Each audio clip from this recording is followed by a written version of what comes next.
আবহাওয়ার খবরের শুরুতেই আসলে আইকিউ ইয়ারে চলে যাচ্ছি। তো দূষণ মাত্রার ভিত্তিতে আসলে কোন শহর কোন অবস্থানে রয়েছে বা ঢাকার অবস্থানই কোথায় সেটা দেখে নেই। তো দূষণ মাত্রার ভিত্তিতে কিন্তু মোস্ট পলিউটেড মানে দূষিত শহরের তালিকায় প্রথমেই কিন্তু রয়েছে চিয়াংমাই, থাইল্যান্ডের শহর, যার দূষণ মাত্রার পরিমাণ 185। দ্বিতীয় অবস্থানে এটা কিন্তু যদি বলি আনহেলদি, খুবই অস্বাস্থ্যকর রয়েছে। 151 থেকে 200 পর্যন্ত কিন্তু অস্বাস্থ্যকর পরিবেশই ধরা যায়। দ্বিতীয় অবস্থানে কিন্তু বাংলাদেশের ঢাকা রয়েছে, যার পয়েন্ট 161।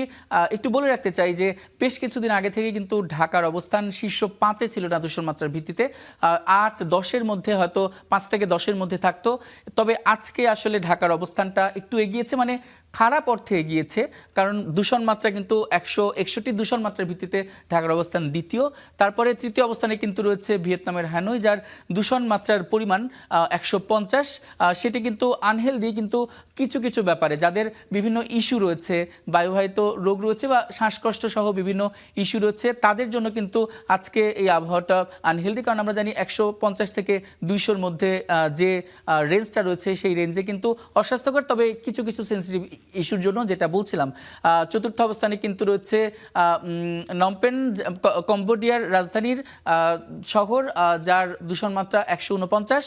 এবং পঞ্চম অবস্থানে কিন্তু রয়েছে কিনশাসা, এটি হচ্ছে কনগোর রাজধানী, যার দূষণ মাত্রা হচ্ছে 139। তো এভাবে যদি দেখতে যাই, নেপালের কাঠমান্ডু রয়েছে ষষ্ঠ স্থানে, তারপরে সৌদি আরবের রিয়াদ রয়েছে সপ্তম স্থানে, এবং করাচি পাকিস্তান সেটি অষ্টম স্থানে রয়েছে এবং 101 পয়েন্ট। তো এই কয়টি আসলে 151 থেকে 100 থেকে 150 রেঞ্জের মধ্যে এই কয়টা আসলে শহর রয়েছে। এবার একটু দেখতে চাই যে আজকে আসলে ঢাকার এই মুহূর্তের তাপমাত্রা কত এবং আবহাওয়াটা আসলে কেমন। যদি বলি যে এই মুহূর্তে কিন্তু কিছুটা হাস্যজ্জ্বল রয়েছে ঢাকার পরিবেশ, তারপরে কিন্তু একটু কিন্তু মেঘ রয়েছে, এবং দুপুর পর বিকেলের পর থেকে এবং রাতে কিন্তু বৃষ্টি হওয়ার একটি তীব্র সম্ভাবনা রয়েছে। তো এখনকার অবস্থান যদি বলি, তাহলে এখন আসলে 23 ডিগ্রি সেলসিয়াস তাপমাত্রা রয়েছে এবং এখন অনুভূত হচ্ছে 24 ডিগ্রি সেলসিয়াস পর্যন্ত।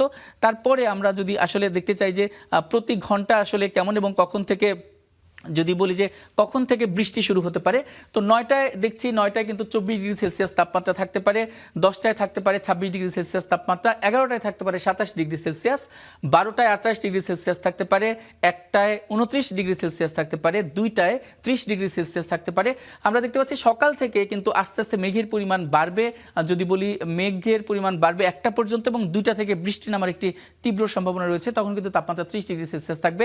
তারপরে যদি বলি 3টাতেও কিন্তু 30 ডিগ্রি সেলসিয়াস তাপমাত্রা থাকবে, সেখানেও কিন্তু বৃষ্টি হওয়ার সম্ভাবনা থাকবে। 4টা থেকে কিন্তু বৃষ্টি কেটে যাওয়ার একটি সম্ভাবনা দেখছি, 3 ডিগ্রি সেলসিয়াস তাপমাত্রা থাকবে। তারপরে আসলে সন্ধ্যার দিকে কিছুটা বৃষ্টি নামতে পারে, আবারও সেই 8টার দিকে, সন্ধ্যা 8টার দিকে।